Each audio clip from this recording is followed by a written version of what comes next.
چند باتیں بڑی قابل غور ہیں، جس طرح کہ حضرت ابراہیم علیہ السلام والی خلت. حضرت ابراہیم علیہ السلام کا مقام ہے کہ وہ رب کے خلیل ہیں، اور ہمارے نبی علیہ السلام رب کے حبیب ہیں. تو پتہ کیا چلا، خلت والا سٹیپ پہلے ہے اور حبیب والا مرتبہ آگے کا بڑا مرتبہ ہے. تو پھر حبیب کا جو مقام ہے اس میں خلیل کا مقام ضرور آ جاتا ہے، مگر خلیل کے مقام میں حبیب کا مقام نہیں آتا. تو خالق کائنات جل جلالہ نے واضح کر دیا کہ جو خلت والے درجات ہیں جن میں حضرت ابراہیم علیہ السلام کی کتنی بڑی شان ہے. آگ میں گرایا جا رہا تھا تو سامنے سے جبریل علیہ السلام نے کہا حل لک من حاجہ، اگر کوئی میرے ذمہ کام ہو تو بتا دو، میں خدمت کے لیے تیار ہوں. فرمایا اما الیک فلا، جبریل تم کون ہوتے ہو میرے کام کرنے والے، میں تجھ سے کسی چیز کا بھی تقاضا نہیں کروں گا. تو انہوں نے کہا کہ پھر آگ تو بالکل قریب آ گئی ہے، اگر میری مدد ناجائز سمجھتی ہو، حالانکہ مجھے تو رب نے بھیجا ہے، تو پھر تم خود رب سے کہو کہ وہ آگ بجھا دے. فرمایا حسبی من سوالی علمہ بحالی، میں کیوں کہوں بولوں تب جب وہ جانتا نہ ہو، اسے خود پتا ہے تو میں کیوں مانگوں اس سے. اتنا بڑا مرتبہ حضرت خلیل علیہ السلام کا تھا. تو رب ذوالجلال نے فرمایا ہم نے ان کو خلت بھی عطا کی ہے، مقام محبت بھی عطا فرمایا ہے. اور یہاں پر کہا انہیں حضرت اسماعیل علیہ السلام کی زبان دے دو. نبی اکرم نور مجسم شفیع معظم صلی اللہ علیہ وسلم سے یہ مرفوعاً ذکر کیا گیا ہے، اول من فتق اللہ لسانہ بالعربیۃ البینہ اسماعیل. سب سے پہلے جن کی زبان سے عربی لفظ نکلے وہ حضرت اسماعیل علیہ السلام. حضرت اسماعیل علیہ السلام کی طرف اس بات سے زبان کی نسبت کی گئی کیونکہ عربی زبان کے الفاظ سب سے پہلے جس زبان نے بولے ہیں وہ حضرت اسماعیل علیہ السلام کی زبان ہے، اور وہ بڑی فصاحت سے بولتے تھے. اور ہمارے آقا صلی اللہ علیہ وسلم کی شان کیا ہے، آپ نے وہ عربی جو ایک لحاظ سے مردہ ہو چکی تھی، نئے سرے سے اس عربی کو زندگی عطا فرمائی ہے.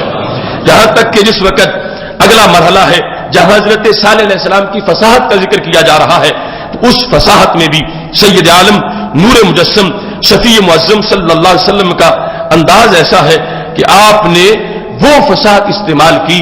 صحابہ کرام علیہم رضوان نے یہاں تک اس پر اظہار کیا کہ یا رسول اللہ صلی اللہ علیہ وسلم، ہم آپ کے ساتھ اسی ماحول میں پیدا ہوئے، ہم جانتے ہیں کہ آپ کہیں پڑھنے نہیں گئے ہو، مگر آپ وہ عربی بولتے ہو جس کی ہمیں خبر نہیں ہے، اس زمانے کو خبر نہیں ہے. اس زمانے کے وہ فصیح و بلیغ جن کو اپنے اوپر گمنڈ تھا اور باقی کو گونگا کہتے تھے، ان کے بھی طوطے اڑ جاتے ہیں جس وقت تم بولتے ہو. تو فرمایا میری یہ بولی حضرت اسماعیل سے چل کے آئی ہے، جو اس کے بعد ملاوٹ ہو چکی تھی، اس ملاوٹ کو میں نے دور کر کے عربی زبان کی فصاحت کو پھر زندہ و تابندہ کر دیا ہے.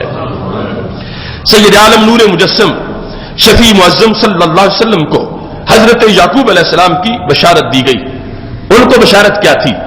ان کو بشارت دی گئی کہ یعقوب غم نہ کرو، یوسف علیہ السلام بالکل صحیح ہے.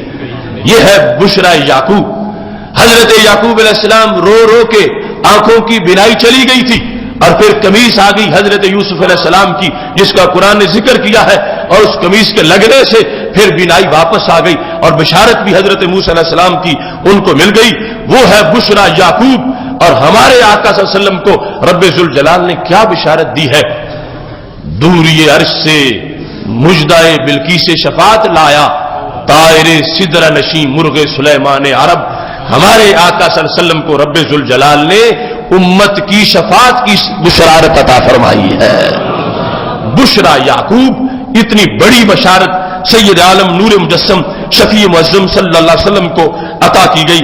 ادھر صبر ایوب علیہ السلام ہے، کیسے کیسے مصائب تھے، اللہ کے اس عظیم بندے نے صبر کیا ہے اور ایک لمحہ بھی شکایت نہیں کی. اور یہاں صبر دیا گیا، قریش کے سارے ظلم ستم برداشت کیے اور آخری لمحے تک ڈٹ کر ساری مصیبتوں کا مقابلہ کیا. اور چونکہ سید المرسلین ہیں اور تمام رسولوں کے سردار ہیں، ان سب پر جو مشکلات آئی تھیں ہمارے نبی علیہ الصلوۃ والسلام نے ان مجموعی مشکلات کا مقابلہ کیا ہے. وہ ایک ایک قوم کے لیے تھے، آپ جمیع اقوام کے لیے تھے. وہ ایک ایک زمانے کے لیے تھے، آپ جمیع زمانوں کے لیے تھے. آپ کے سامنے تھا کہ قیامت تک کے ناہنجار لوگ میرے دین کے خلاف بولیں گے، وہ میرے بارے میں بغض کا اظہار کریں گے، لیکن خالق کائنات جل جلالہ نے ایسی شجاعت دی ہے کہ اللہ تعالیٰ فرماتا ہم نے نوح کی شجاعت جو ان کی ایک قوم کے مقابلے میں تھی رب ذوالجلال نے انہیں جمیع اقوام کے مقابلے میں بھیجا ہے، تو پھر صرف شجاعت نوح نہیں عطا کی بلکہ ان کو سارے نبیوں سے بڑا شجاع بنایا ہے۔ سید عالم نور مجسم شفیع معظم صلی اللہ علیہ وسلم کے اوصاف میں یہ بھی بیان ہو گیا کہ ان کو حضرت داؤد علیہ السلام والی آواز دی گئی، تو یہ بیان تھا ہر اس چیز کا کہ جو پہلے زمانے میں مشہور تھی، تشبیہ اس لحاظ سے ہے، ورنہ ہر وصف ہمارے محبوب علیہ السلام کا ان کے اوصاف سے بڑھ کر ہے۔ حضرت داؤد علیہ السلام کی زبان کا جو حسن ہے اس کے مقابلے میں ہمارے آقا صلی اللہ علیہ وسلم کی زبان کی جو شیرینی ہے اور جس کی وجہ سے دلوں کے تالے کھل جاتے ہیں، دروازے کھل جاتے ہیں، تالے اتر جاتے ہیں، وہ چاشنی ہے میرے محبوب علیہ الصلوۃ والسلام کی زبان کے اندر کہ آپ کو علی اطلاق رب ذوالجلال نے ہر انسان کی زبان سے خوبصورت اور میٹھی آواز عطا فرمائی ہے۔ یہاں پر سید عالم نور مجسم شفیع معظم صلی اللہ علیہ وسلم کو خالق کائنات نے وقار دیا، تو وہ بھی بطور مثال کہ جن کا پہلے مشہور تھا ان کے وقار کا ذکر کر کے فرمایا الیاس علیہ السلام والا وقار دیا ہے۔ اور پھر اگر یہ جو میں اختصار سے ذکر کر رہا ہوں تفصیل سے ذکر کروں تو اس پر وہ دلیلیں ہیں بخاری شریف کی کہ یہ مشابت محض ایک انداز کی تھی، جس طرح کہ آج تم کہتے ہو کہ فلاں بندہ شیر جیسا ہے، شیروں جیسا بہادر ہے، تو اب شیر میں اور اس میں فرق ہے۔ کوئی حسن کائنات کا کسی نے اگر چاند کے ساتھ ہمارے نبی علیہ السلام کے حسن کو تشبیہ دی، یا شجاعت میں جو ہے وہ شیروں کے ساتھ یا اور گلاب کے ساتھ، تو یہ اس بنیاد پر کہ لوگوں میں یہ چیزیں اس وصف میں مشہور ہیں، ورنہ ہمارے آقا صلی اللہ علیہ وسلم کو رب ذوالجلال نے ہر وصف ہر کسی سے زیادہ عطا فرمایا ہے۔ اب وقار حضرت الیاس علیہ السلام کا ہے تو ادھر بخاری شریف میں کیا ہے؟ ہمارے آقا صلی اللہ علیہ وسلم ارشاد فرماتے ہیں فضلت علی الانبیاء بست، 6 چیزوں کی بنیاد پر مجھے سارے انبیاء پر فضیلت دی گئی ہے۔ تو کیا بیان کیا؟ فرمایا صرف مجھ میں ہے، میرے سوا کسی میں نہیں۔ ان میں ایک کیا ہے؟ فرمایا نصرت بالرعب، میرے رب نے مجھے روب دے کے میری مدد فرمائی ہے۔ یہ ہے نا وقار، روب۔ فرمایا کتنا روب ہے؟ فرمایا جتنا میرا ہے اتنا کسی نبی کا نہیں۔ وہ ہے کیا؟ فرمایا مسیرۃ شہر، 1 مہینہ دور، یعنی 1 مہینے کی مسافت، گھوڑا پورا مہینہ دوڑتا رہے تو جہاں پہنچے گا وہاں بیٹھا ہوا میرا دشمن مجھ سے یوں ڈرتا ہے جیسے میری تلوار کے نیچے اس کا سر آ چکا ہو۔ تو اتنا وقار ہے، اتنا روب ہے۔ تو پتہ چلا کہ اس روایت کے اندر جن جن چیزوں کا ذکر آ رہا ہے کہ حضرت ایوب علیہ السلام والا صبر دے دو، حضرت یعقوب علیہ السلام جیسی بشارت دے دو، یہ چیزیں ساری اس بنیاد پر ہے کہ پہلی امتوں میں یہ اوصاف ان کے مشہور ہو چکے تھے، اور رب ذوالجلال نے وہ مجموعی اوصاف دی ہے اور دیا اس انداز کا ہے کہ خالق کائنات نے ہر وصف میں ہمارے نبی علیہ الصلوۃ والسلام کو کمال عطا فرمایا ہے۔ اگرچہ ان میں سے جہاں جہاں بھی انبیاء کرام علیہ السلام کے وہ اوصاف تھے وہ کمال والے تھے، مگر یہ وہ درجہ ہے کہ جس میں کمال والوں میں بھی اللہ نے ہمارے نبی علیہ السلام کو زیادہ با کمال بنایا ہے۔ یہاں جن چیزوں کا حضرت سیدہ آمنہ رضی اللہ تعالی عنہا نے ذکر کیا، کہتی ہیں یہ آواز آ رہی تھی اغمسوہ فی اخلاق النبیین، ان کو نبیوں کے خلق کا جو حوض ہے اس میں ڈبکی لگواؤ۔ نبیوں کی اخلاق کے اندر مجموعی طور پر جہاں اکٹھے کیے گئے ہیں۔